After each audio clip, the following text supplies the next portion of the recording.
The Talking Flute. In the heart of the vast African savanna, where the sun kisses the land and the winds carry ancient secrets, lies the story of a man named Ndery and his beloved wife, Naeku. This is a tale of love, loss, and a magical flute that spoke of hope and healing. Ndery and Naeku were a couple deeply in love, known throughout their Maasai village for their unwavering devotion to each other.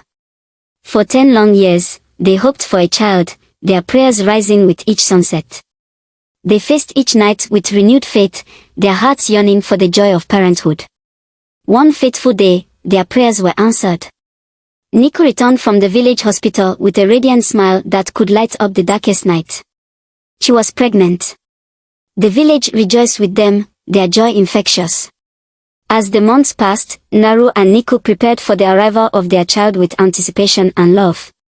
But life often tempers joy with sorrow. After 9 months, Naeku went into labor.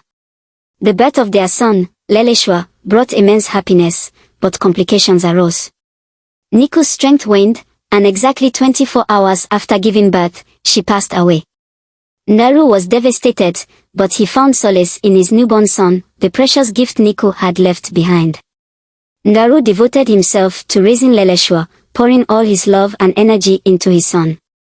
The village supported him, helping with the daily tasks and sharing stories of Naeku's kindness and strength. Leleshwa grew up surrounded by love, yet he always felt the absence of his mother, a void that even his father's affection couldn't fill. For years past, and feeling the weight of loneliness, Ndery decided to remarry. He brought a new woman into their home, hoping to create a complete family once again. She appeared kind and loving, her demeanor hiding the darkness within. She smiled and played the part of a caring stepmother, but her eyes, dark as the night, hinted at her true nature. Unbeknownst to Ndery, his new wife harbored ill intentions. She was a witch, sent to destroy Ndery and his blessed son. Leleshwa possessed a rare gift, the ability to heal the sick. The stepmother, fearing the power of his gift, sought to crush his spirit. When Ndery was away, she revealed her true nature, subjecting Leleshwa to cruelty and abuse. She would whisper threats and lies, blaming him for his mother's death and mocking his gift. Despite the pain and suffering, Leleshwa remained silent, unable to reveal the truth to his father. He feared that his father would not believe him or, worse, that he might lose the only parent he had left. After each beating, he sought refuge under the old mango tree in their yard. There, he would play his flute, the melodies carrying his sorrow into the winds. The notes of the flute had a magical quality, summoning the spirit of his late mother, Naeku. She would sit beside him, comforting him with her presence and telling him stories of love and courage. The flute had been a gift from Naeku, crafted by her hands from a hollowed branch and adorned with beads and feathers. It was said to hold the spirit of the savannah, capable of calling forth the ancestors. Leleshwa's music was pure and heartfelt, each note a whisper of his soul. Under the mango tree, he felt his mother's love envelop him, her spirit a beacon of hope in his darkest moments. One night, as Leleshwa played his flute, Ndery, drawn by the haunting melody, followed the sound to the mango tree.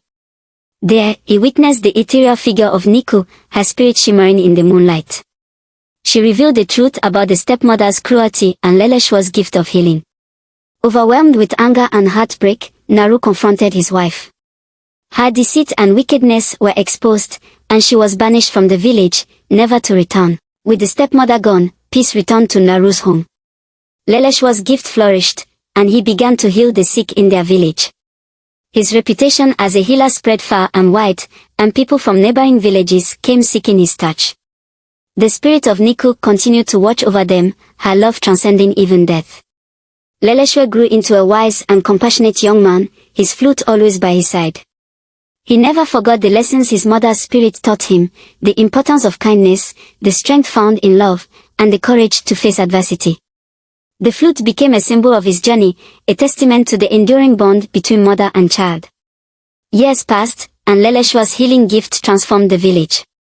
It became a place of refuge and hope, where the sick were cured and the weary found solace. The villagers erected a shrine under the mango tree, honoring Naeku and her son. They told tales of the talking flute, a magical instrument that connected the living with the spirits of their ancestors. Ndery, now an elder, took great pride in his son. He often sat under the mango tree, listening to Leleshwa's music and feeling Naeku's presence. Though time had weathered his body, his spirit remained strong, fortified by the love of his family. He knew that Naeku's sacrifice had not been in vain, for her legacy lived on in Leleshwa and the healing he brought to the world. And so, the story of Naeku, and Leleshwa the boy with the talking flute, became a cherished tale of love, loss, and the enduring power of family. It was passed down from generation to generation, a reminder that even in the face of sorrow and hardship, love and hope can prevail, bringing light to the darkest of times. The quiet moments of the savannah, when the wind rustled the leaves of the mango tree and the stars shone brightly in the sky, the villagers would hear the faint sound of a flute. They knew it was Leleshwa, playing a melody of love and remembrance, his music a bridge between the past and the present, the living and the spirits.